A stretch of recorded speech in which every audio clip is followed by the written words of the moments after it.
All right, everybody, how you doing? Today I'm going to be giving you an unseen, never before seen on YouTube review of this lighter. I'm going to put it through the test in the field in the winter, harsh Canadian climates. I'm going to get it covered in snow. I'm going to get it wet, and I'm going to see if it still lights. And I'm not going to do it with the chimney cap closed. I'm going to do it with it open for a full test, full review. We're going to put it to the test. But for anybody who doesn't know about these IMCOs, I'm just going to run you through it quick. It's got a chimney cap and the wick's in there. This whole tube comes out. You fill it in here. You can keep an extra flint in there like I do. You fill it in there. I've put in cotton bacon in this when I first got it, and it goes in there. And to change the flint, all you got to do is that pops open. It's like a staple gun. See, you pull it back. See that slot right there? You pull back. The flint goes in there. It gets there. There it is. There's barely anything left of it. So, good time for me to change it anyway. So this is how you change a flint. See, it just drops right in there like that. I just dropped it in. Sorry, I didn't catch it on camera. It just drops right in. You push her down, and that spring, once you put this over it, that spring keeps the pressure, keeps that closed. Then you're gonna have to work it a few times. There we go. There, now it's sparking. And the nice thing about this is you could pull it out, you could use it as a candle, it's easier to light a fire with, things like that, and it goes back in. You could blow it out or just put it back in, put it out. This thing's pretty amazing. It does work really, really well. So that is the run through on it. Oh, and this too here is this is a flame adjuster. You can see it'll go low when you have it up. It'll go high when you pull it down. That just lets air in and vents it. More oxygen makes it bigger, less makes it smaller. So that's a nice feature to have. And when I keep it in my pocket, I always keep it closed just to keep fluid contained, vapors contained, try to keep it from seeping out. The chimney cap also does that too. Very good lighter. If you hold the bottom, see, it'll skip. And when you put a new flint in it, it wants to skip. You got to work that flint in on here. They're too long. They're too long. That's the one downfall to it. When you get them in, they're too long. You got to work them. And these chew through a lot of flints. See? So, there. It works now.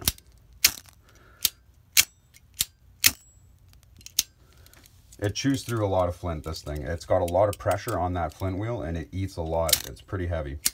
So, now I'm going to take you outside, and we're going to do the outside test. I'm going to put it in the snow with the cap open.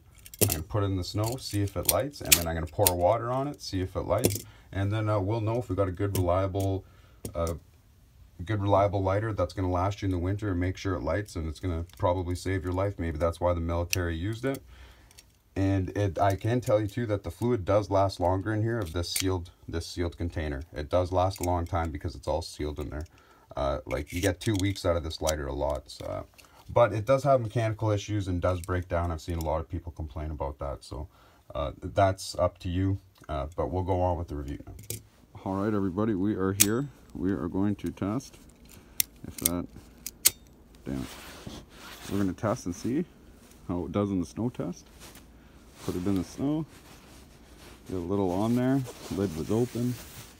For anybody who doesn't know. All right, she's covered in snow.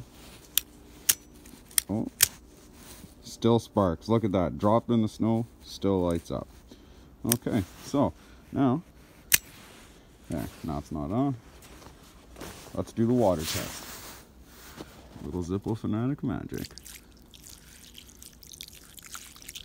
Oh, losing it. All right, completely covered in snow. I mean water now.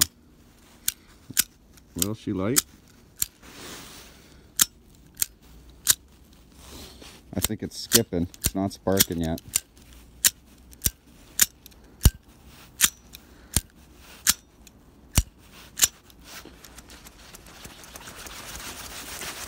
Let's shake it about here. Oof. It's not sparking. Hold on, let me look at it. It is just skipping. So I guess not as good as the Zippo for some reason on the water test, because the Zippo will light up when you do this. So maybe this isn't as good as a Zippo then. Huh.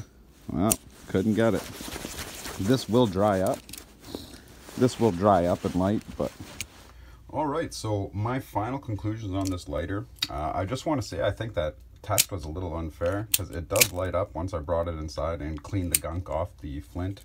What happened is, if you look in here, you can see that it is all sooty and all dirty. So what happened was, when I poured the water on, it was so dirty in here that water became a sledge and coated everything. It wouldn't spark, it wouldn't light. But when you took the sledge off the flint, it started sparking again. It was slipping, right, because of that sledge. So I feel that test is unfair, because if you would have tried that to a brand new IMCO that wasn't used a bunch before the test was done to it, I think it would have worked. So I think that's also another lesson too on why you should keep your chimney and everything inside your lid of your Zippo or your IMCO clean, is because if you do get it wet, it won't work because of the sludge and the buildup. But if you get it wet when it's clean and like brand new, or just keep it updated, it won't do that. I've done many tests with the Zippo. You can go back, you can dunk a Zippo underwater, it will light up, no problem. But in all fairness, those weren't old used Zippos, those were new ones that didn't have soot buildup in them.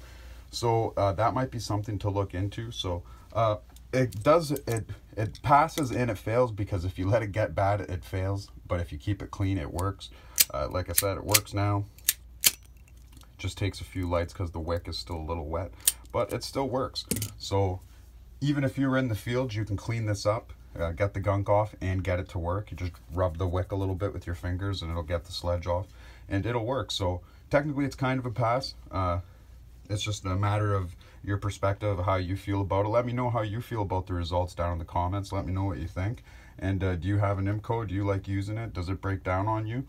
This one hasn't broke down on me yet, and I've been using it quite a bit. And I think if anything does break down, it's a pretty simplistic design. I could fix it. And I'm planning on reverse engineering this out of some 300 Windmake shells, using 4 shells and coming up with a similar system and recreate it. I think that'd be a fun video and something cool. And then I'll nickel plate my logo on it and some designs, and then maybe give it away. All right, everyone, take care. Let me know what you thought down in the comments.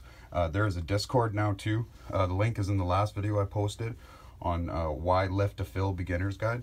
Check it out. Go in there in the comments, and there's a link in there if anyone wants to show pictures of your Zippos or your customs you've done. Let us all see them anytime in there.